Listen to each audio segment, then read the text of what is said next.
Hello बच्चों, आज हम लोग सीखेंगे त्रिकोणमिति का बेसिक सूत्र, वो भी ट्रिक से कैसे, और सभी सूत्रों पर एक एक प्रश्न। काफ़ी बच्चों में साइन थीटा बराबर लंब बटा कर्ण, कॉस थीटा बराबर आधार बटा कर्ण, ये सब कर्ण लंब आधार में मैंने काफ़ी बच्चों कंफ्यूज हो जाते हैं और किस में क्या लिखेंगे, छः एक ही जैसा हो जाता है। तो काफ़ी बच्चों को बहुत सारा गलतियाँ होता है, जिससे परीक्षा में 6 नंबर का ऑब्जेक्टिव और 4 नंबर का 2 नंबरिया आता है। 10 नंबर का अगर आप इस टॉपिक को समझ लेते हैं तो 10 नंबर आपका पूरा कंफर्म हो जाएगा।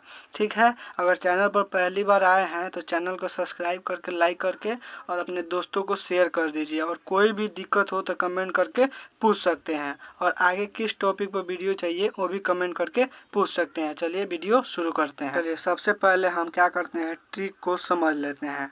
ट्रिक है लाल बटा कक्का।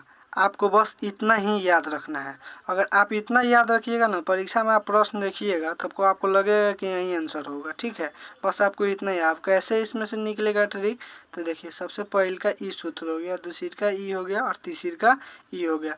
पहले का आ गया एल बटा के, दूसरी का आ गया ए बटा के, तीसरी का आ गया एल बटा ए। तो ए बटा के का मतलब हो गया लंब बटा कर्ण। ठीक है, इसका हो गया आधार बटा कर्ण, और इसका हो गया लंब बटा आधार। ठीक है, तो देखिए इसको दो भाग में बांट दीजिए, 3 ई और 3 ई। ठीक है, अब क्या करिए, ये 3 जो आया है, ये जो 3 आया है ना, इसको यहाँ पे लिख लीजिए। ठीक है, तो पहला लंब बटा कर्ण। ठीक है, तो यहाँ लिखिए लंब बटा कर्ण। ठीक है, फिर दूसरी का आधार बटा कर्ण, आधार बटा कर्ण। ठीक है, फिर तीसरा देखिए लंब बटा आधार। ठीक है, लंब बटा आधार। ठीक है, ये देखिए आपका 3 को कंप्लीट हो गया। अब क्या करिए, यही ट्रिक को उलट दीजिए। ठीक है, ऊपर कक्का लिख दीजिए और नीचे लाल लिख दीजिए। ठीक है, देखिए कर्ण बटा लंब, कर्ण बटा आधार, आधार बटा लंब। ठीक है, कर्ण बटा लंब। ठीक है, आधार बट कर्ण बटा आधार। ठीक है, और फिर इसमें क्या है, आधार बटा लंब, आधार बटा लंब।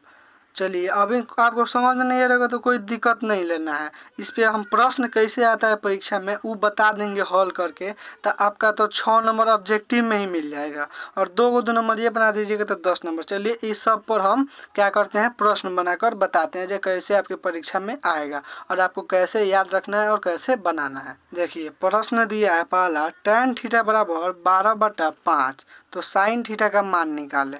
ठीक है, तो tan थीटा का मान दे दिया है कितना, 12/5, और साइन थीटा का मान निकालना है। तो यहाँ लिखेंगे लाल बटा कक्का। ठीक है, तो tan लास्ट में आता है तो लंब बटा आधार हो जाएगा, तो यहाँ लिख देंगे लंब। ठीक है, और नीचे लिख देंगे आधार। तो क्या नहीं दिया है, कर्ण नहीं दिया है, तो कर्ण निकाल लेंगे। तो कर्ण बराबर होता है √अंडर लंब का स्क्वायर प्लस आधार का स्क्वायर। ठीक है, अगर आपको ये समझ में नहीं आ रहा होगा तो कमेंट में बता दीजिएगा, इस पर एक फुल वीडियो हम बना देंगे जो कैसे सूत्र लगता है और कैसे सूत्र को निकालते हैं। तो लंब का मान कितना है 12, तो 12 का स्क्वायर, फिर कर्ण का आधार का मान कितना है 5, तो 5 का स्क्वायर। अब 12 का स्क्वायर कितना हो जाएगा 144, 5 का हो जाएगा 25। ठीक है, अब इसको जोड़ेंगे तो कितना हो जाएगा 169, और 169 13 का मान होता है, तो कर्ण का मान आ गया 13। तो क्या करेंगे यहाँ पे लिख लेंगे, लंब तो दिया ही है पहले से 12, आधार भी दे दिया है कितना 5, और कर्ण का मान हम लोग निकाल लिए, तो कर्ण का मान कितना आ गया 13।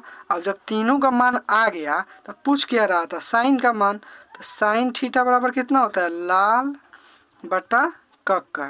तो लंब बटा कर्ण होता है, तो यहाँ लिख लेंगे लंब बटा कर्ण। ठीक है, और इसमें से तीनों में से लंब और कर्ण का मान रख देंगे। तो लंब का कितना मान है 12, ठीक है। और कर्ण का मान कितना है 13, तो इसका आंसर ही हो जाएगा। अगर ऐसे बना देते हैं तो आपका 2 नंबर मिलेगा और ऑब्जेक्टिव में इतना ही ऑप्शन देगा, तो आपको इसे बना के रख पाना पे और इतना टिक कर देना है। अगर वीडियो समझ आया होगा तो लाइक सब्सक्राइब जरूर करिएगा।